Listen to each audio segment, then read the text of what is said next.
We're back for our college football best bets for week number 13. We've got 10 of them, starting with one game tonight here on Friday and 9 on Saturday. And obviously, this is the penultimate college football regular season week. Obviously, next week, we've got a boatload of games, obviously, with every single team for the most part playing. And I will say our best bets next week will be out on Thanksgiving, on Thursday instead of Fridays, because there are so many games early on Friday. So our best bets for week 14 of the college football season will be at noon on Thursdays. So I just want to make that very clear. It's going to be out a day earlier next week. Regardless of all of that, though, here are our week 13 best bets for the college football slate. Now, folks, before you get into the video, make sure to hit that subscribe button down below for more. Obviously, our predictions are posted every single Monday where we go over every single game. So if you want to see that, that'll be linked in the description down below. Obviously, we're only going to talk about 10 games today. All of them, I mean every FBS football game is covered in our predictions video linked down below. And we'll have the same thing going for week number 14. Also on the channel, daily college basketball best bets, daily NBA best bets, and our NFL predictions also on the channel tomorrow. Best player props and best bets at noon and 5 o'clock Pacific over again for the NFL week number 12. Also on the channel, UFC Fight Night predictions for Arman Tsarukyan and Dan Hooker tomorrow from Qatar. Best bets and predictions over on the MMA channel, Greedo Plays MMA. Okay, on to the first of our 10 best bets today. Kicking things off for this week. Kicking things off with our only best bet for Friday. We're taking the Hawaii Rainbow Warriors. We're going to do it. I'm gonna give in. I'm going to pick Hawaii to start the week. Games at Allegiant Stadium in Vegas. I've come more to accept Hawaii of actually being a good football team, and I've said, you know what, I'm going to stop hating. I picked them a couple weeks ago. We had them on the best bets to cover at home against San Diego State. They didn't just cover against the Aztecs, who lead the Mountain West. No. They won the game by 32 points against an Aztecs team that is 5-1 this year in the Mountain West.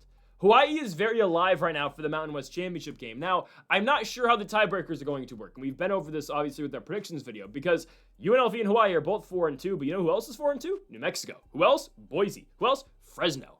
They all have the same record in the Mountain West. Obviously, if SDSU continues to win, they will be in the Mountain West Championship game. And, looking at their schedule, it does appear that San Diego State probably will be 10-2, but who knows? They could go to Albuquerque and easily lose to Jack Lane and the Lobos. Anyways, though, don't know how the tiebreaker is going to work, but we will eliminate one team from this whole big, mix-up of squads with the loser of UNLV versus the Hawaii Rainbow Warriors. I believe it's going to be Hawaii. I understand the game is in Las Vegas. I think Hawaii gets it done. We have seen UNLV struggle with one type of team all year long, and that is explosive and high-scoring offenses. You know who has exactly that? The Hawaii Rainbow Warriors. That's their entire thing. Micah Alihado and Hawaii just score points. Now, they didn't come on the right end of the equation in their last game in the continental United States over in San Jose against the San Jose State Spartans.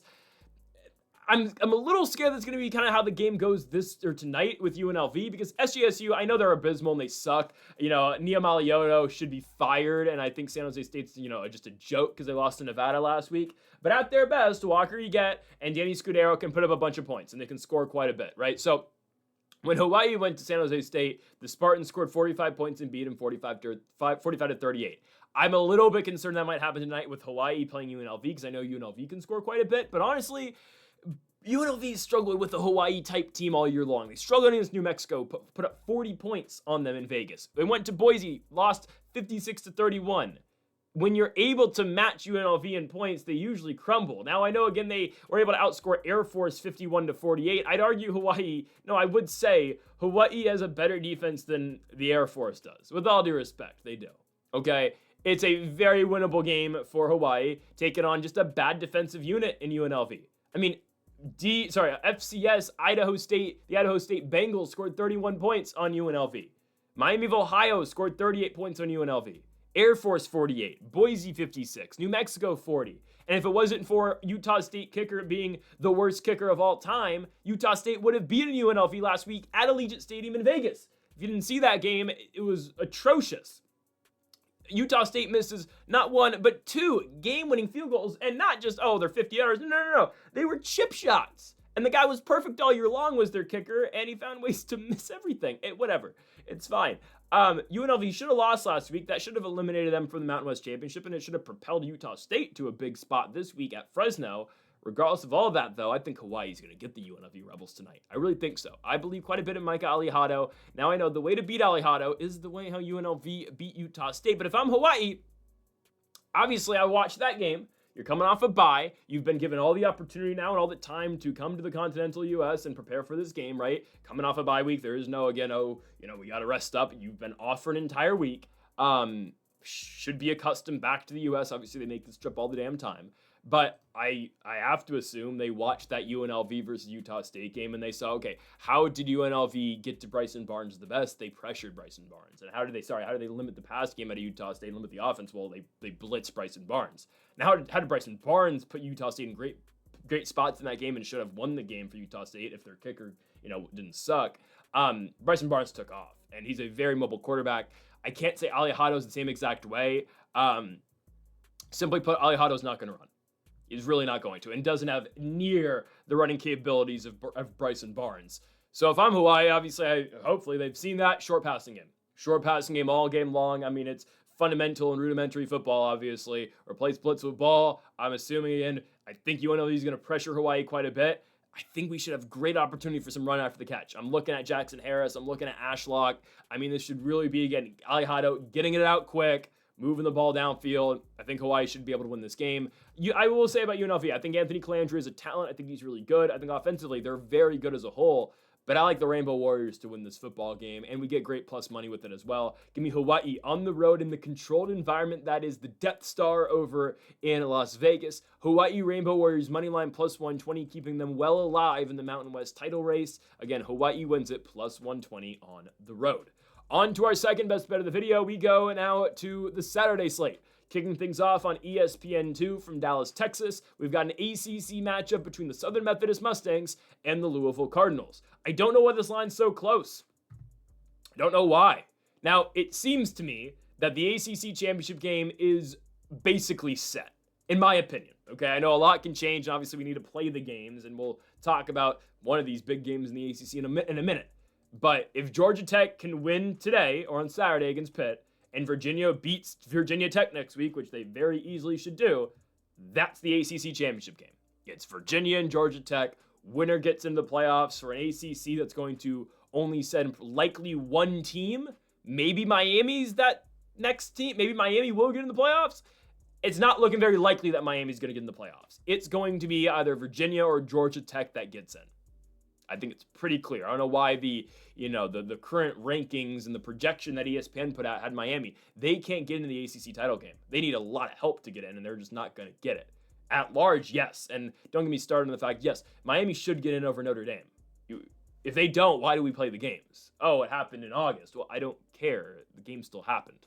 Anyways, though, it looks like the ACC title game is going to be Georgia Tech and Virginia. However, I was saying, and when I thought, maybe there's going to be some chaos, and when Georgia Tech was losing to Boston College, and we thought Virginia was going to lose to Duke last week, I was thinking, well, SMU is going to sneak in and they're going to win it. Obviously, they need help, Southern Methodist does, and the help that they need is Virginia losing to VTech next week.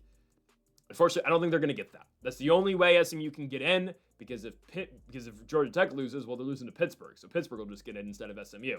So SMU's season hinges essentially next week on VTech finding a way to beat Virginia. Unfortunately, again, for the Mustangs, I just don't think it's going to happen. But it's been a good season for SMU. Yes, again, they shot themselves in the foot earlier in the year by not winning those shootouts against Big 12 schools in Baylor and at Texas Christian. And yes, the Baylor loss at home really stings because they were up by 10 points with 5 minutes to go. And so Robertson and company tied the game and eventually won the game in overtime. But SMU, I was saying when I thought, again, there was a chance that we were going to get the chaos situation of who was going to find a way to play Georgia Tech. I thought it was going to be SMU. I thought SMU was going to win the ACC, and I thought they were going to go to the playoffs, and I didn't know how well they would fare, obviously, in their second straight postseason trip. But that's who I thought it was going to be. I still think they're going to beat up on Louisville here, guys. I don't know why they're only minus 135 favorites. If you like 2.5, take 2.5. You get better odds for it. I'm going to take minus 135, though, for SMU money line, just because Louisville, in their losses recently, have been playing very competitive games against Cal, against Clemson, losing by 3 and 1, respectively, in both those football games. However, they just lost back-to-back games at home. It was back-to-back games at home. By the way, Clemson money line last week was a best bet for us on the channel. We got it at great plus money. I don't think this Louisville team's that great. And they've been losing at home, and now they have to go on the road. Season's over. Where's your motivation? SMU, again, they are still somewhat motivated. They know if they win their next 2 games and they get help, they can still get in. Again, is it unlikely? Yes, and you need Virginia Tech to go to Virginia and win, which is super unlikely. But at least there's something to look forward to right now for Southern Methodist. Louisville has thrown away their entire season. Guys, 2 weeks ago, before they played Cal, which, by the way, they lost in overtime at home in Louisville, too, they were still in full control of their own destiny. Full control of their own destiny into the playoffs. They had beaten number 2 Miami on the road. All you needed to do was beat Cal, beat a Clemson team that's not playing that well. Sure, the SMU game was always going to be tough, but you do all of that and you're in. Now you lost back-to-back at home, and now you're staring down the Duke's Mayo Bowl. Which, I mean, the Mayo bath it's awesome at the end of the game. The Gatorade shower, the Mayo bath, it's great. The Mayo shower, however you want to call it. It's just not where Louisville wanted to be. And last week, man, I mean, there are just some bad sacks that Miller Moss takes at the end of the football game. Obviously, their kicker does not hit some kicks that, a lot more difficult, obviously, than what Utah State had last week. But regardless, Louisville loses, and now here you are on the road at SMU. This is a hard team to beat on the road, man. Ask Miami how hard it is to go to Dallas and beat SMU. Exactly. I mean, SMU's a good home team. I know they lost early in the season to Baylor at home in a game in which their offense put up 45 points. I will say this, their defense is much better than it was at the beginning of the season. I mean, they play Miami, and I get it. Oh, the Hurricanes, not a great offensive team, at least like we thought at the beginning of the season. SMU holds them to 20. I get the Mustangs force a lot of turnovers, but they have really clamped down defensively since that Baylor L. Kevin Jennings, really good quarterback. I'm telling you, SMU is going to win they are going to win the ACC next season. Jennings senior season, they have a bunch of funding at the school. They spend quite a bit at SMU. Got a great booster program. SMU is going to continue to win the ACC. They're going to continue to be a dominant force in the ACC, and they're going to bring back the Eric Dickerson days when they won back-to-back natties in 81 and 82.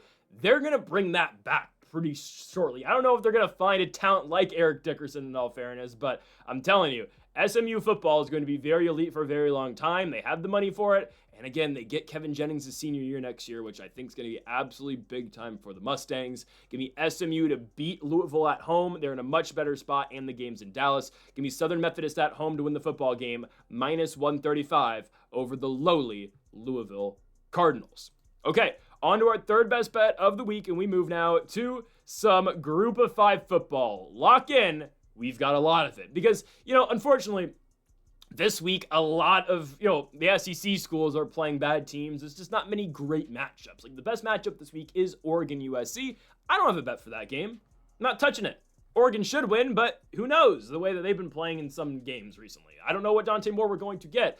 So we're going to have to look at games like this, unfortunately, this week, which is no problem with that. But, I mean, instead of, keying in on, Texas, Arkansas, or USC, Oregon, we're watching La Tech versus Liberty. Here comes the love-hate relationship with the Liberty Flames. It's back. What Liberty Flames are we going to get this week? Because when we picked Delaware to beat Liberty, Delaware got 59 put on their head by the Flames and Ethan Vasco. An offense I have called inept all year long. An offense that I have called horrible all year long.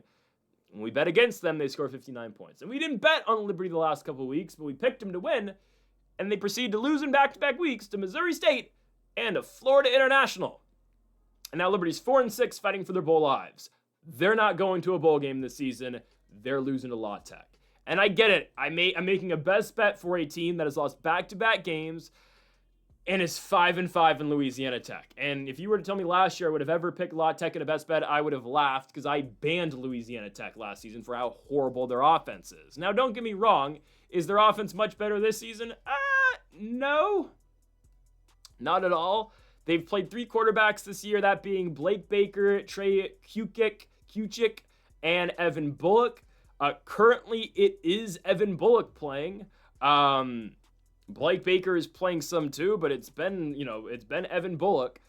Blake Baker's been injured, if I'm not mistaken, but it is Evan Bullock right now. Bullock doesn't really throw the football at all.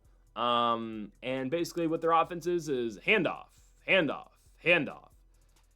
You know what? That's enough to beat Liberty. It is. This is going to be a defensive struggle. It is. And I get it. Oh, the Flames. Oh, they scored 59 points against Delaware. Ooh, they scored 30 against New Mexico State. Ah, wow. No, this is going to be really low scoring. This is going to be you're going to be watching this game. If you're going to watch this game, you're going to be thinking to yourself, this isn't a Wednesday night CUSA game.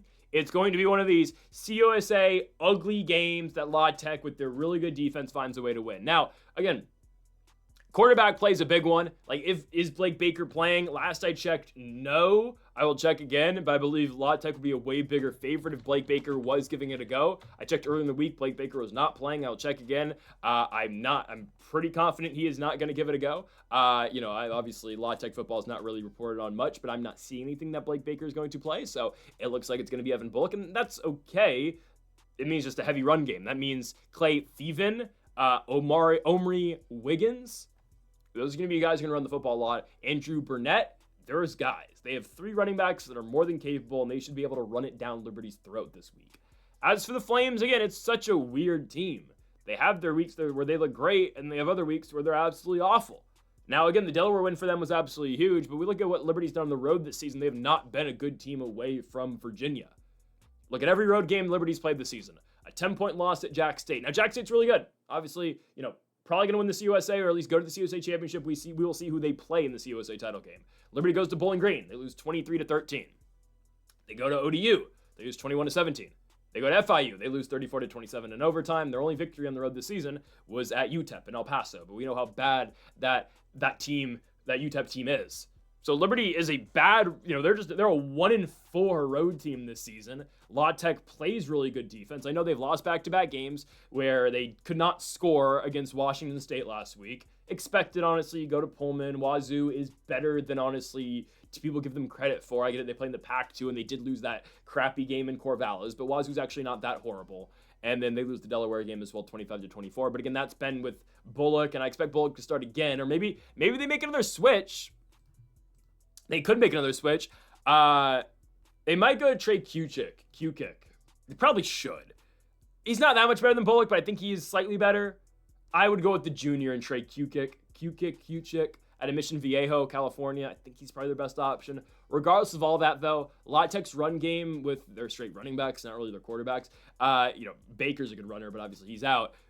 Their running game should be enough to beat Liberty here. I think they're able to flip the field well, and I'm telling you, that's the type of game it's going to be. When we're talking about, flipping fields, we got to take advantage of spots. That's where I think La Tech's going to win this game. It's going to be defensively and just controlling the football. Again, time possession is going to be huge in this football game, and I do believe Louisiana Tech is going to get it done. We get them at even money at home against Liberty, against a bad road football team in the Flames, -110 at home for the Louisiana Tech Bulldogs. On to our 4th best bet of the video, we move to another game in the Conference USA. Again, buckle up for a lot of CUSA football. I don't understand these odds. Do not. I went over this earlier in the week. I'll say it again. I don't know why Jack State is even money against Florida International. Is there something I'm missing here? Jack State is undervalued every week, odds-wise. Now, I did pick Kennesaw to beat them last week, but I did kind of question why Jack State was a home underdog against the Kennesaw State Owls. I thought Kennesaw was going to win. I like Kennesaw quite a bit, but I was like, I would think this is even money, or in fact, Jack State should be favored. But no, Kennesaw was a favorite on the road, and obviously Jacksonville State won by 9. Don't forget, a couple weeks ago, they were even money against UTEP, or slight favorites against UTEP, and obviously we got Jack State and we were fine there. I just don't understand. I mean, I guess they're not expected to be a good road team, and they've lost 3 games on the road this season to Southern Miss, Georgia Southern, and UCF. But guys, FIU's nowhere close to any of those teams. And yeah, they've struggled on the road a little bit. I mean, they only beat UTEP by 3, they only beat Middle Tennessee by 3, and they only beat Sam Houston by 2. But we're now getting into the, obviously the heart of the season. We've got 2 weeks left. Jack State can punch their ticket to this USA Championship game with a win this week. If they win this week, next week's game does not matter to them. If I'm not mistaken, it does not matter at all. Because, so I'll break this down for the USA Championship game. Jack State wins this week. They play WKU next week. If they lose to WKU, they play WKU in the championship game. If they beat WKU, they play Kennesaw State in the championship game, is how I believe that equation works out. So they're in with the win. They're going to beat FIU. Florida National is not good. I don't know how this team's going to make a bowl game. No, they're going to lose to Sam Houston last week of the season. We might get Sam Houston, by the way, great value. They're 2-8, I understand. Sam Houston just beat Delaware last week. I think they're going to beat FIU. Regardless, FIU is a game away from being bowl eligible, and Vegas thinks there's a very good chance that they are going to become bowl eligible with a win this week over Jack State. I don't see it. FIU's not played good football year long. Somehow, yeah, they did go to Western Kentucky and beat that team. That's still one of the most confusing results of the entire season, and we will talk about Western Kentucky later in the video. Again, we are all over CUSA football today. I don't think FIU's that good. I've watched Keyshawn Owens. I mean, Owens is a great runner. His, if he had a, ball carrier vision rating is low as hell. I mean, whatever, don't get me started on that. FIU has won back-to-back games where they've scored quite a bit of points. They have switched quarterbacks, which has helped. For most of the season, they have started Keon Jenkins, and in all fairness, Keon Jenkins has not been very good. So instead, they move to, oh goodness, what's his first name? It's Joe Pasensky. Pasensky's been a lot better. Senior quarterback at Tampa. Started last season at Holy Cross. He was the next in line to Matthew Sluka, which, by the way, I don't know why he went to JMU. I don't get it. But anyways, this is a guy who backed up Sluka at Holy Cross. Does not play anything like Matthew Sluka, if you've ever seen Sluka play. But Pasensky can throw. He came to FIU for his senior season, and he's starting now, which is probably for the better, I understand. But because in all fairness, Jenkins was not a very good thrower of the football. Keon Jenkins, not at all. I still think Jack State beats them. Guys, what Jack State does in the run game is so hard for teams to manage. I mean, if you watch Caden Creel, if you watch Cam Cook, those are like the only two contributors to this entire team. Actually, there's one more, let me clarify. DeAndre Johnson, too. I'll get to DeAndre Johnson in a second. But Caden Creel is a freshman quarterback who took over the starting role for Gavin Wimsatt, obviously former Rutgers quarterback, former Kentucky quarterback, gets benched for Caden Creel. It's for the better. Creel's a better operator of the offense. Cam Cook ran for 1,300 yards this season in his junior year, and I advise Cam Cook, do not go back to the Big 12. Stay at Jack State again next season and put up another 1,500 yards and get drafted. Don't get lost in the mix at at a Big 12 school. Do this again, and you're going to get drafted. If you go to, Baylor and you only put up 300 yards, nobody's looking at you. You put up 1,500 yards next year at Jack State again for the second straight season. Yes, people are going to look at you and pick you next season. These two guys have been dominant in the run game, and how about DeAndre Johnson? He's the only receiver that actually does anything for Jack State, and they've really unleashed him the last 3 games. What DeAndre Johnson does is he's a deep ball guy. He is 6'8" tall.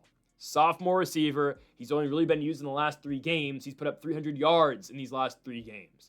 Throw him a deep ball. He usually comes down with it. Again, he's 6'8". He's so much bigger than corners, and he's fairly fast, too, for his size. I like Jack State quite a bit. Their defense is good enough, in my opinion. Again, Pasensky starting over Keon Jenkins does give FIU a boost. They are at home, I understand. But I like Jacksonville State in this spot. I like Creel. I like Cam Cook. And DeAndre Johnson, again, makes a difference as well. Give me the Gamecocks. I think Jack State wins into the road. They've got so much momentum. They beat Kennesaw last week to really solidify themselves as the top dogs currently of the CUSA. And I think we're probably in line for a rematch of last year's CUSA championship game between Jack State and Western Kentucky. We shall see, but give me Jack State this week to get it done. I believe they beat FIU on the money line, -110 for the Gamecocks at Pitbull Stadium. On to our 5th best bet of the video. We now move to the Sun Belt.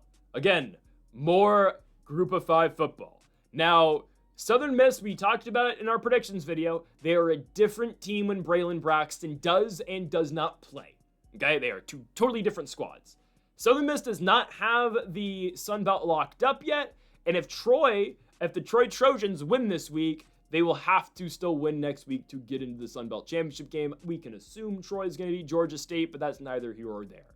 You got to win if you're Southern Miss, right? And last week they lose, and they get blown out against Texas State, against Brad Jackson in Texas State at home. Why? Braylon Braxton got injured. Braylon Braxton got injured a couple weeks ago. Obviously, former Marshall quarterback won the Sun Belt with Marshall, did Braylon Braxton. He goes out. Last week, Landry Liddy is starting. Junior quarterback, transfer out of UAB, started some at La Tech in 2022. He's a junior. With all due respect, Landry Liddy's not very good. Throws 2 picks. He's wildly inaccurate. Throws for 267 yards because he throws the ball 45 times. The offense is so much better with Braxton playing, and Braylon Braxton has been a limited participant in practice, and he's officially questionable this week. If they can play Braylon Braxton, they 100% will. And the fact that he is questionable gives me quite a bit of optimism. It's the fact they haven't ruled him out yet. I feel pretty good about it. Now, before you make the bet, I would actually wait to make this bet. I get it. You're probably not going to get as good of odds because right now Southern Miss is minus 120 in the road. This might go down to minus 130, minus 135. It's worth it to guarantee that Braxton plays. Because if Braylon Braxton does not play, I would stay away. I would completely stay away if Braylon Braxton's not playing this week. I think, nothing against Liddy, but Braxton's been operating this Marshall offense, Marshall/now, obviously, Southern Miss offense for years, and obviously he's their best player.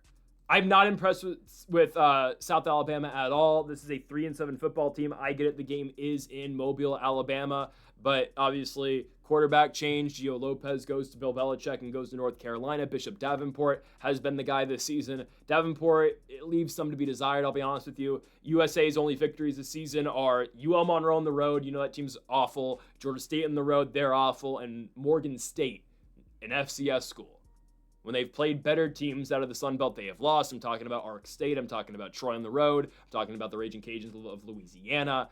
This should be light work for Braylon Braxton and Southern Miss. Again, if Braxton plays. If he doesn't and it's Liddy, I think we're in trouble. But again, what I'm seeing out of Southern Miss is that Braylon Braxton should probably play. Again, they have not confirmed that he's going to play, but the fact that he is practicing and the fact that they have him on the injury report as questionable it's encouraging. Because if not, I completely stay away. But again, the latest report is that Braylon Braxton is questionable for Saturday's game against South Alabama. That's the exact report. I think we should be fine here. I really think so. I just don't think USA is very good or South Alabama is very good. It's a team that has struggled all year long to score. Defensively, they're not the best bunch. And I know what Southern Miss does, man. I mean, when Braxton plays, they are a very explosive offense. They've got, again, Braxton throwing. You got a really good run game, too, for the most part. You got a couple guys who can run it, Pittman, Jones, Briggs. Elijah Metcalf's been absolutely massive for this team. And, again, it's one of the weirdest stories that you're ever going to see in college football. It is, right? An entire team that wins the CUSA championship last year, coach leaves to go to Southern Miss, and the entire team follows him to Southern Miss. I mean, it is all their top guys went to Southern Miss. Braylon Braxton went. Elijah Metcalf went. All of the defense went. And obviously they acquired some guys out of the portal as well. It's a really weird story, but Southern Miss has established themselves as the best team in the CUSA. And again, he basically just took what Marshall was last year. Now, Marshall has recovered, don't get me wrong, with Carlos Del Rio Wilson. But I like the Southern Miss Golden Eagles to go on the road and beat South Alabama. I'm telling you, though, wait for Braylon Braxton. If Braylon Braxton's playing, I would 100% bet it. If he's not, stay away. If Braxton's not playing, stay away from it.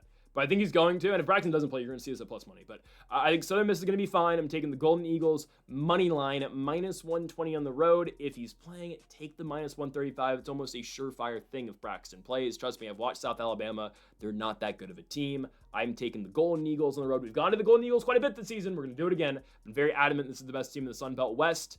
We'll see what happens when they play JMU in the championship game. Probably doesn't go very well for them. Give me Southern Miss, though, for now, minus 120 here on the road. On now to our next game, we go to the same exact odds once more, minus 120 in Houston, Texas, for the Houston Cougars hosting the Texas Christian Horned Frogs. Interstate matchup, obviously, here, and I like the Cougars.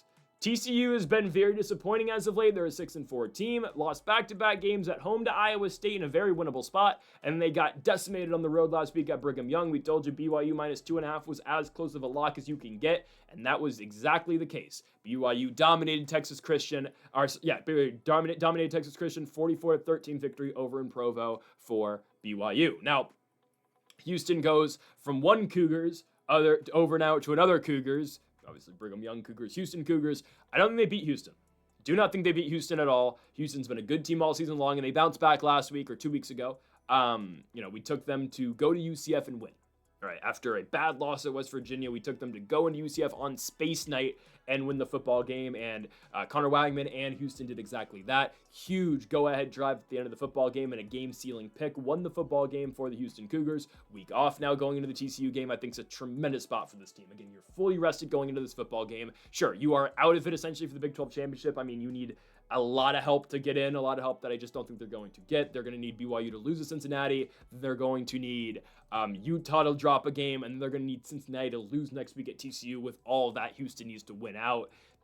it's a lot of moving pieces. And Houston, again, technically, are they out of the playoff hunt? No, they need absolutely everything to go their way so we can essentially just eliminate these guys. But the Cougars have played good football this season. Again, kind of surprising. They're 8-2. They're ranked at this point in the year 23rd. And Connor Wagman has had the perfect bounce back season after he essentially got thrown out last year in the Southeastern Conference, obviously playing for Texas A&M. Obviously, the emergence this year of one Marcel Reed. But, I mean, Wagman got thrown out at A&M, and now he's playing really good football still at the Power 4 level just for the Houston Cougars. Again, Wagman started at the beginning of the year last year, and then Marcel Reed took over. They went back to Wagman at one point, and then Reed just took over in his freshman season. And obviously, that was for the better. But Wagman's still a very good football player who's going to come back next year for his senior season. I would encourage him to go back to Houston. They've got a good foundation building, and they're winning games this season. It would just, I think, to me, feels like the best move for all parties. Anyways, though, Houston should be able to outscore Texas Christian.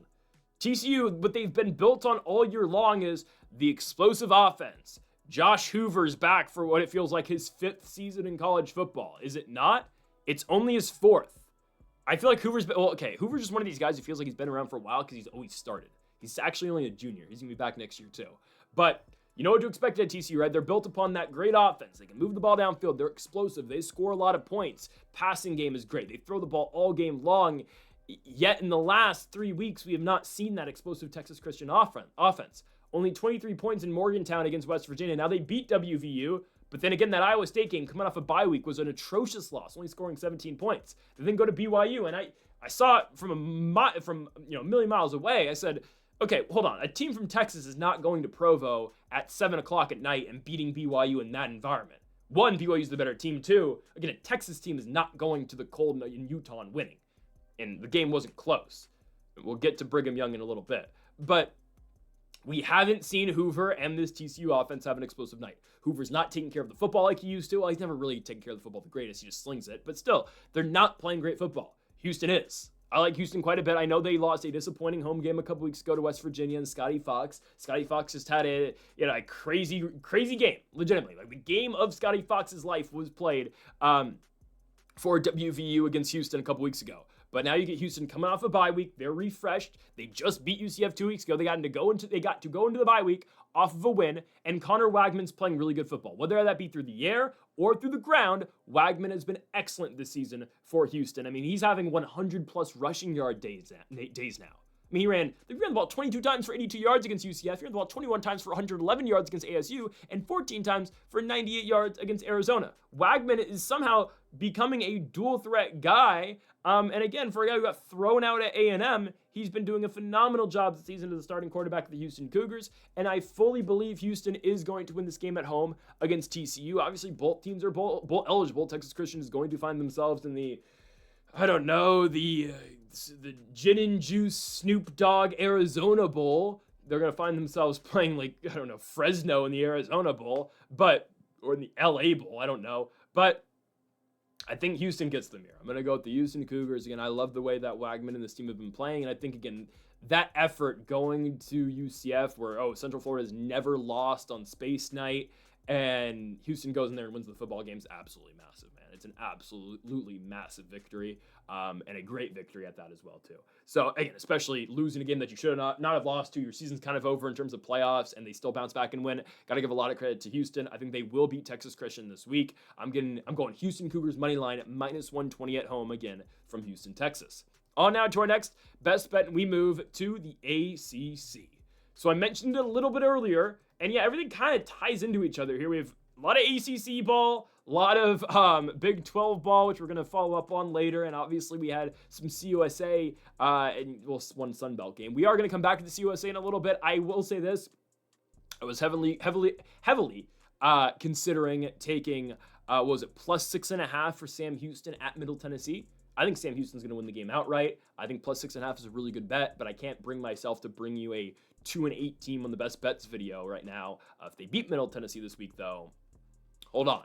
We might be back next week for Sam Houston winning at home in their final game against FIU. Regardless, though, we are now going back to the Atlantic Coast Conference for a matchup here between Georgia Tech and Pittsburgh. Okay, I will be the first to admit, I have called Georgia Tech fraudulent all year long. I said at the beginning of the season, I said it pretty quickly after they beat Clemson. And we had picked Georgia Tech quite a bit. I took them. It was one of my best bets early in the year. I said, oh, they're definitely covering against Colorado. They did. I said they're going to beat Clemson at home. They did. After that, I was like, okay. After I watched the Wake Forest game, though, I said, okay, hold on. The Clemson win's not as good as we think it is. Colorado win, honestly, not as good as we thought it was either. And good on Georgia Tech. You got to win these games. But they were so overrated with the rankings. They're in the top 10. I was like, all right, hold on now. They're good. They're not top 10 good. And all of a sudden, still, Georgia Tech finds themselves at 16th in the country. They lost a game in Raleigh 3 weeks ago to NC State, and yet they still find themselves at 16th, and they still are in a very good position to make the playoffs. Again, they control their own destiny. If they lose to Pitt, they are out. I will say that. But they win this week. Doesn't matter what happens next week in Georgia. You lose that game, you're still in the ACC title game. We shall see. Again, we are going to get a very low-ranked ACC team probably when the majority of the country and obviously the committee believes Miami's the best ACC school, but unfortunately for the Hurricanes, you can't lose 2 games in conference because that's what happens to you, and unless they get an auto bid, which let's just be honest, they shouldn't, but they should over Notre Dame. What I'm saying there, both of them should be out, but whatever. It's just how it works. You can't not include Notre Dame in the playoffs. You're probably going to get either Georgia Tech or Virginia in the postseason. But this is the biggest game of the year for Georgia Tech. Undoubtedly. The game against Georgia next week, it matters kind of. It would matter to the point where like Georgia Tech beats Georgia next week. Actually, it is going to matter. You're not at home. You're at the Falcons Stadium, Mercedes-Benz. But if you beat Georgia next week, you shock everybody. You're probably going to be like 14.5-point dogs. And yet you're going to be the favorite to win the ACC. UVA might be favored in that game. Regardless, though, for Georgia Tech, right, you win next week and you ensure you're getting in the playoffs, assuming they beat Pittsburgh, right? If they win the next 2 games, they're in the postseason. No matter if they lose to Virginia or not, then that would guarantee, okay, Georgia Tech's going to get in that large if they go out and beat UGA. Does anybody expect Georgia Tech to beat Georgia? Not a single soul believes that. I'd like to believe that. I think it would be great. I have no confidence in Georgia Tech beating Georgia. Game's in Atlanta, but it's going to be majority Georgia Tech crowd. I find it funny, though. I put this into the ESPN, playoff simmer thing, the playoff predictor. I had them beating Pitt, beating Georgia, and saying, no, they're going to lose the ACC title game. And the ESPN thing says, nope, they're not going to get in. What, so you can continue to put more SEC teams in the playoffs? I mean, if Georgia Tech beats Georgia, there's no way you can deny them in the postseason. I don't care if they don't beat Virginia in the ACC title game. That's ridiculous. Anyways, though, this game should mean more because you don't get that opportunity next week against Georgia if you can't beat Pitt. Now, if you lose to Pitt, honestly, again, Georgia Tech's not thinking this. If you lose to Pitt, you probably still get in if you beat Georgia. Yeah, you're not in the ACC title game anymore, but you're 10-2 and you have a win over the top 4 team of the country. So I think, but no, I think honestly the committee might find a way to screw Georgia Tech out of the playoffs if they were to lose this week and lose to Georgia. They're not going to beat Georgia, so I don't even know why I'm talking about this. Regardless of, this is a massive spot. You win this game, you give yourself that opportunity next week for an at-large, and then you give yourself, obviously, the opportunity and punch your ticket to Charlotte for the ACC title game, likely against the Virginia Cavaliers, or against the SMU Mustangs. Pitt wins, they are in the ACC title game, and they would be playing Virginia. So there's that as well. I don't know if Georgia Tech doesn't win this game. I know they were, down big late in that game against Boston College, and they found a way to win. Haynes King pulled out a very great effort. I know, again, he struggled in the first half at times and early in the second half at times, but Tech found a way to win. Haynes King, obviously, almost there for 1,000 rushing yards of the season. He had a monster day, back-to-back games for, Haynes King has had 3 straight 300-plus yard passing days, one of which was 370, the other was 410. Haynes King's been playing really phenomenal football for the Yellow Jackets this season. I think they dominate Pittsburgh. Guys, Narduzzi spoiled this team's year. You can't go into a game and say, oh, I don't care if we win or not. And then at the end of the game, go out and say, oh, okay, hold on. I'm going to call a timeout with 4 seconds left to make sure we score. Make sure the score, we only lose by 22 points. I think Narduzzi shot his own team in the foot here. Ultimately, that's what this comes down to. I think Narduzzi spoiled his team's season. I mean, what does that say to your players and your seniors who have, 2 home games left in their collegiate career? We don't really care about this one. We need to win the next 2. I mean, we talked about the whole at-large thing. You beat Notre Dame, you beat Georgia Tech, you beat Miami, and you lose the ACC title game, they kind of have to put you in as an at-large. So he told his team last week, don't care about winning, and now we're just focusing on this one. What happens if you lose this game now? We're going to tell you guys, oh, we don't care about the Sun Bowl or whatever bowl game. We don't care about the Duke's Mayo Bowl. It's just, I don't know. I don't like what Narduzzi said. I thought Heichnell's been playing really good football this season. They benched Holstein for Heichnell, but I'm taking Tech here, man. Georgia Tech's going to run all over this team, and Notre Dame really got out the freshmen last week. I think Georgia Tech's going to dominate, and they're at home, too. This is a big game on campus, man. I'm taking Tech. You could have argued this should be game day this week. I know they're coming, they lost to NC State, but Georgia Tech's still a one-loss team. Yeah, honestly, this should have got game day. Why didn't it? Whatever. JMU should have got game day, but gotta go back to Oregon. Whatever. Give me Tech minus 135 at home.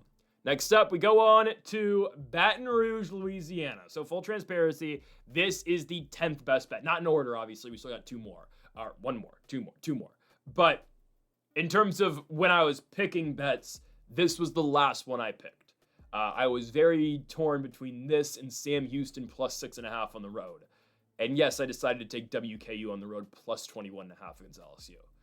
I said in the predictions video, and I'm going to say it again, I believe there's a pathway for Western Kentucky to outright beat Louisiana State. And I said it early in the week, if Western Kentucky beats Louisiana State, you have to put them in the playoffs. And I won't take any other answer on that one, honestly. If they win this game, and win this USA, is what I'm getting at. I believe you have to put Western Kentucky in the playoffs. They would be a 10-2 team. And by the way, best win that any contending group of 5 team has. I know USF beat Boise, they beat Florida. Well, they're kind of out of it now. They would have the best win out of any group of 5 team. I mean, JMU's best win is going to be Wazoo.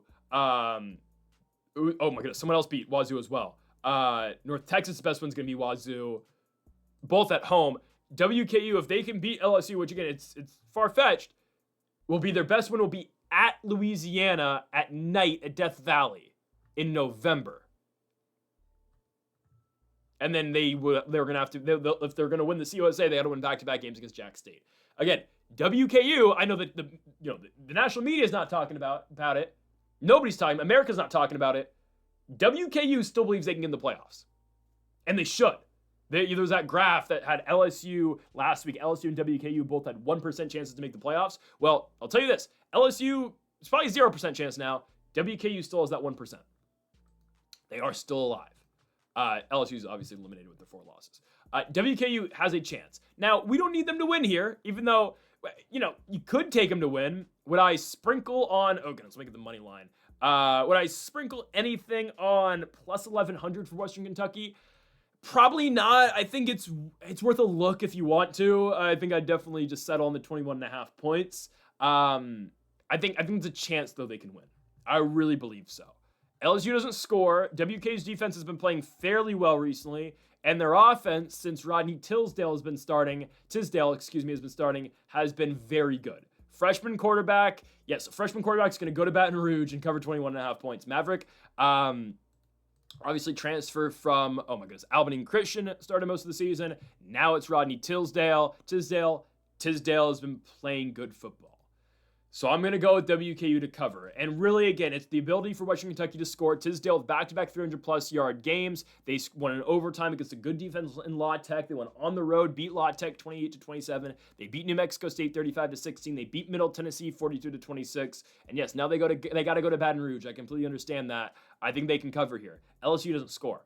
And sure, now they're playing a CUSA defense. I get it. If you want to compare the amount of 5 stars in LSU to the amount of 5 stars in Western Kentucky, obviously, it's not even a competition. I get that. Think about mindsets, though. LSU, great. We've banked the ReliaQuest Bowl, or whatever. I don't think they can get in the ReliaQuest Bowl. It's too good of a bowl game for them. Wow. We've banked the Texas Bowl or the Vegas Bowl. Awesome.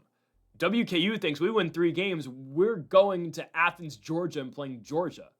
Or we're going to Oregon and playing the Ducks, Like, there is a complete different mindset on both sides of the coin here. I'm not telling you WKU is going to win. I think it's a possibility. But that belief and the thought of, we are still alive, will fuel them to cover 21.5. They could lose the game by 3 touchdowns and we still cover. And I look at this LSU team. Yes, you'd expect them to score in a CUSA defense. I don't know, man. I don't know. I think it's Michael Van Buren starting this week. Maybe it's going to be Nussmeier. I don't know. I honestly rather Nussmeier start.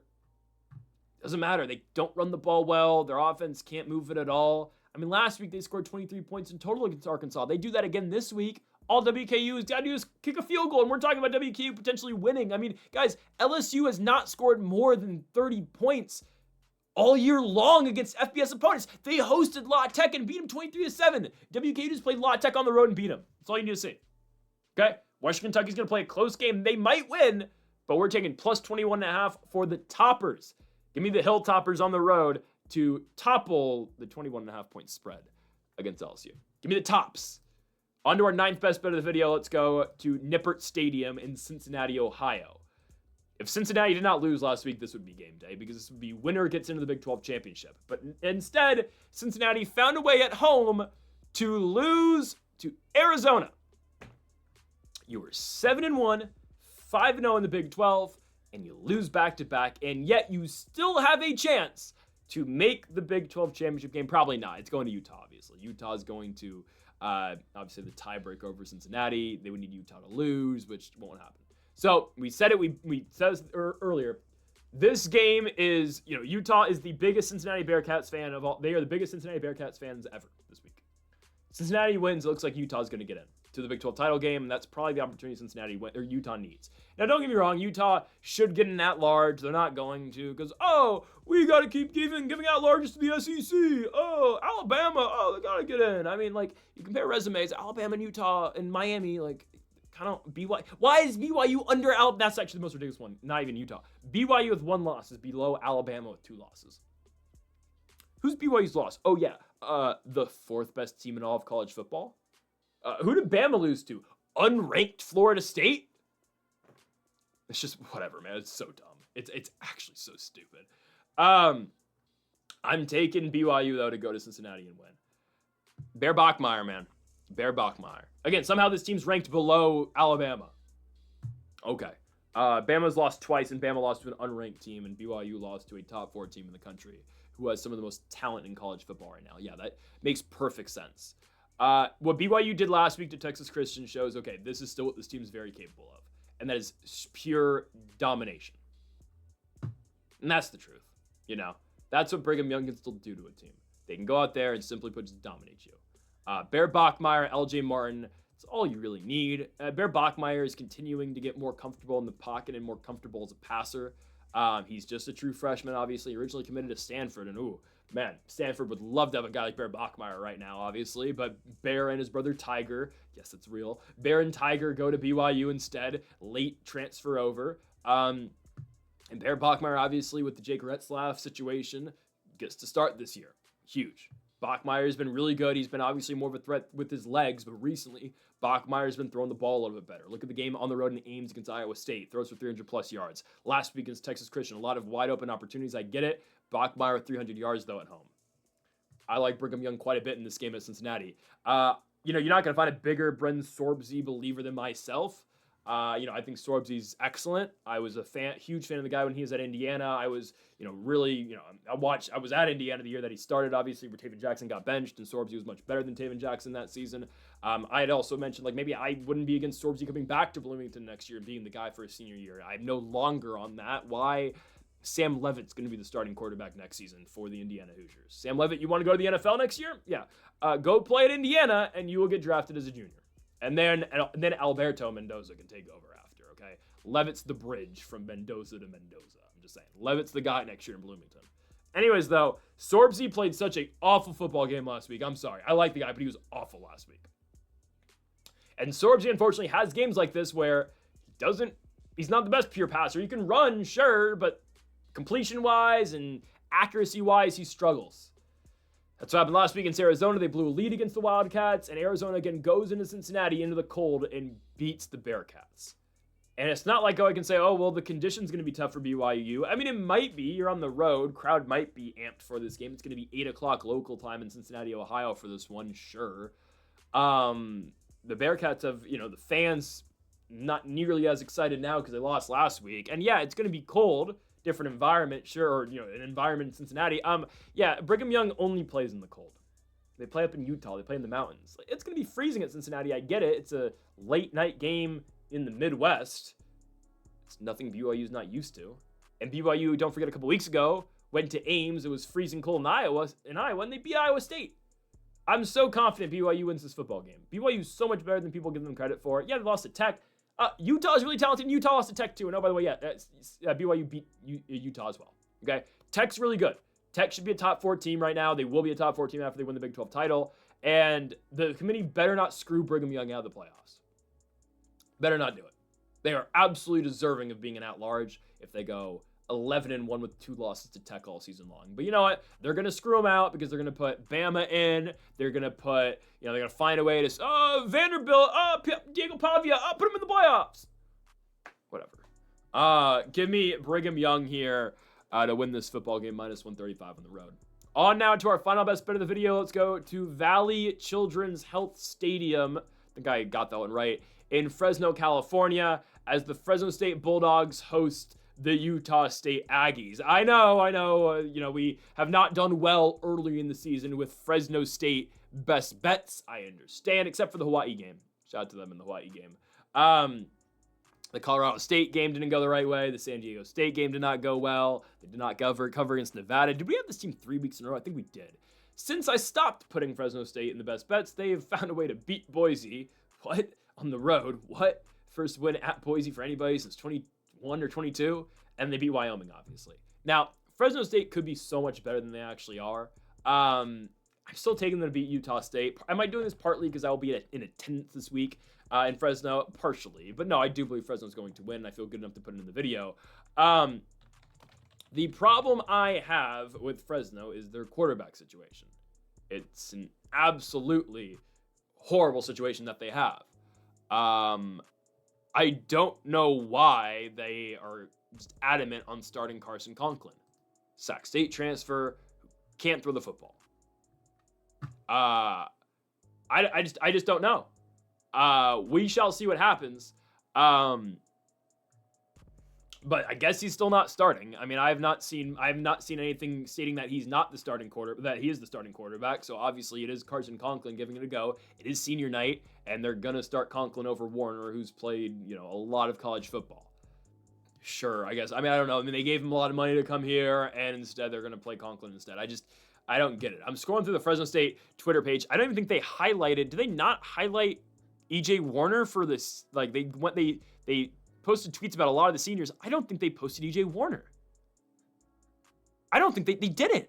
Maybe I'm missing it. They did not post EJ Warner. Did he leave the team?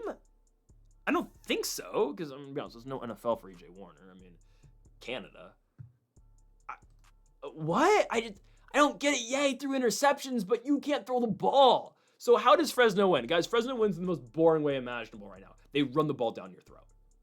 They just rely on the O-line and say, we can't throw picks if we don't throw it. And the limited spots where Carson Conklin has thrown the football, he has thrown picks.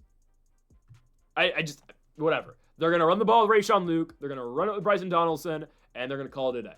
And they should grind out this Utah State team. Fresno's really relied on the defense recently, and I get it. Maddox Madsen got hurt in the game that they played up in Boise on the Smurf turf. Wyoming and Caden Anderson could not move the ball on them last week.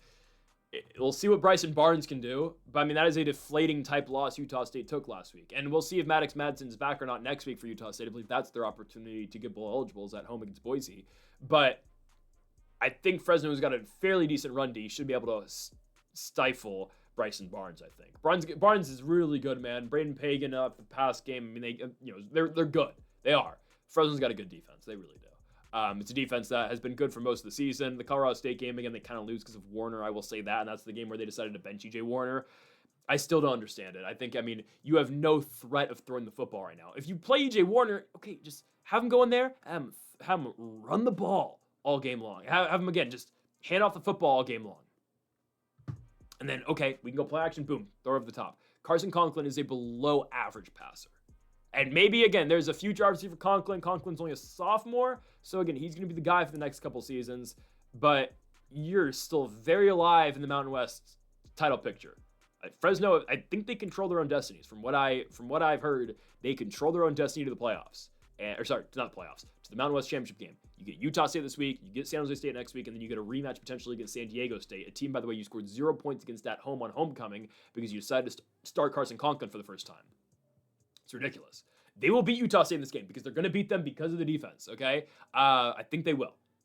I think they could. This would be a guarantee. This would be 100% for me, though, if EJ Warner played. I still like it because I think they're going to run the ball right down Utah State. I think Utah State's going to have so much trouble dealing with, all right, 4 yards, 5 yards, 3 yards, 6 yards of carry, and it's just, chunk, chunk, chunk, chunk. Oh, touchdown, 8-yard drive. They're playing old school football. They're playing smash mouth football. They're winning in the trenches, and it's working. They could be so much better, though, if they just had a different quarterback, and they can still do that, and then, we go play action. They have no threat of that right now.